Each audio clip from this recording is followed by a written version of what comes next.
नमस्कार सभी को। मैं शालिनी केवी टीचर आपका अपने चैनल पर स्वागत करती हूँ। हमारा ये चैनल केवीएस से संबंधित बातें आपको बताता है। अगर इसमें सब्जेक्ट देखा जाए तो मेन सब्जेक्ट हमारा हिस्ट्री है। ठीक है, आज ये जो वीडियो है ये केवल उन्हीं के लिए है जो कि पीजीटी हिस्ट्री का एग्ज़ाम देंगे। तो चलिए हम टाइम वेस्ट नहीं करते हैं, एक छोटी सी वीडियो देखते हैं।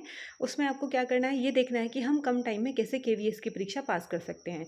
केवल आप एक लिमिटेड सोर्स रखिए अपने, और उन्हीं से ही अगर आप उन्हीं को आप कम से कम 10 बार रिवाइज कर लेते हैं तो आपको मैं इंश्योर करती हूँ कि आपका जो केवी पीजीटी में होगा वो बहुत अच्छी रैंक के साथ आपका रिजल्ट आएगा। ठीक है, तो चलिए देखिएगा। आपको जो होगा सबसे पहले क्या करना है, आपको 6 to 12 तक की एनसीईआरटी उठानी है हिस्ट्री की केवल। ठीक है, 6, 7, 8 पतली सी बुक है।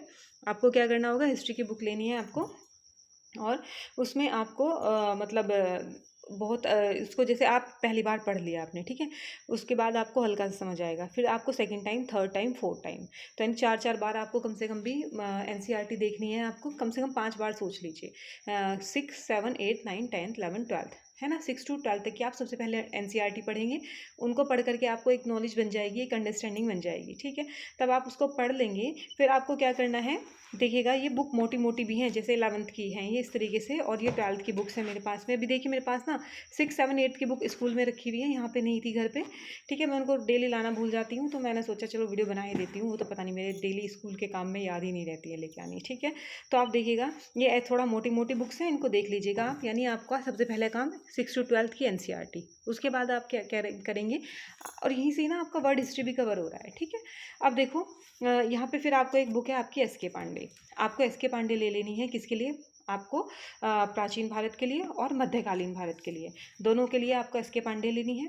फिर उसके बाद आपका आधुनिक होगा, आधुनिक के लिए आपको आर्यन कंपटीशन टाइम लेनी है। ठीक है, इनको तीनों को आपको मतलब जो आपके प्राचीन, मध्यकालीन और जो आधुनिक भारत है, इसके लिए कम से कम भी आपको कितनी बार पढ़ना पड़ेगा, कम से कम भी ये बुक भी आपको 7 या 8 बार पढ़नी पड़ेगी।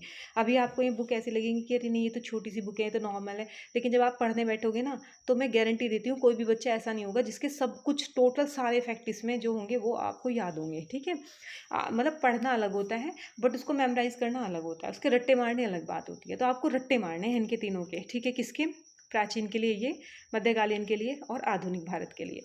फिर जब आप इसको कवर कर लोगे, जैसे आपने इसमें से ऋग्वेद पढ़ा, ऋग्वेद अब उसको आपको एमसीक्यू लगाने हैं, तो आपको क्या करना है, आपको एमसीक्यू के लिए 2 बुक्स लेनी है। एक तो लेनी है पप्पू सिंह प्रजापति की वस्तुनिष्ठ आती है ये। ठीक है, तो इसमें से पप्पू सिंह प्रजापति में से जब आप पढ़ेंगे तो यहाँ से आप एमसीक्यू लगा लेंगे। जैसे आपने ऋग्वेद पढ़ा तो आपने ऋग्वेद के देखिए यहाँ से एमसीक्यू लगा लिए। ठीक है, इसके साथ के साथ आपको एक और लेनी है, आपको रवि कुलरिया की बुक आई है मार्केट में, प्राचीन भारत, बहुत ही बढ़िया बुक है।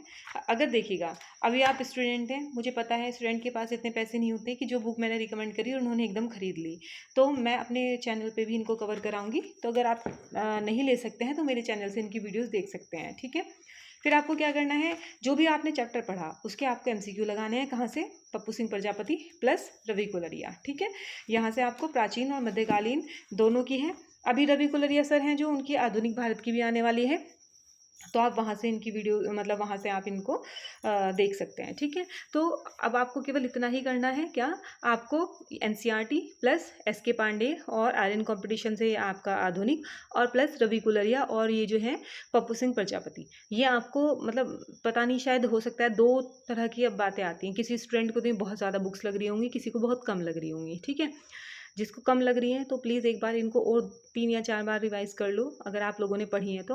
और जिसने अगर ये नहीं पढ़ी हैं तो भाई आप अभी से कमर कस लो, दिन में कम से कम 3 या 4 घंटे हिस्ट्री सब्जेक्ट को देना शुरू कर दो, क्योंकि हमारा सब्जेक्ट बहुत ही ज़्यादा मतलब फैक्ट वाला सब्जेक्ट है ना। इसमें रट्टाफिकेशन ज़्यादा चलता है, इसमें अंडरस्टैंडिंग कम चलती है, अंडरस्टैंडिंग भी चल जाती है बट जैसे ईयर, राजाओं के नाम, वंश और मतलब आपकी घटनाएं, ये सब आपको बहुत ज़्यादा याद रखना पड़ता है।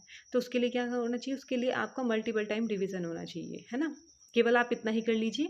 और अभी मैं अपनी तरफ से भी तैयारी कराऊंगी। ये जो मेरे पास नोट्स रखे हुए हैं खुद के, तब मैंने सिलेक्शन लिया था, वो सारे नोट्स मैं आपके साथ शेयर करूंगी। ठीक है, तो आप बस इतनी ही रिक्वेस्ट है कि प्लीज़ मेरे चैनल को सब्सक्राइब करें और वीडियोज़ को लाइक करें। अब बहुत कम लाइक आ रहे हैं। ठीक है, तो प्लीज़ अगर आप वीडियोज़ देखते हैं तो उन्हें सब्सक्राइब भी कर लें मेरे चैनल को, और वीडियोज़ को लाइक भी करें, ताकि मैं आपको एक अच्छे से अच्छा कंटेंट प्रोवाइड करा सकूँ। Thank you so much.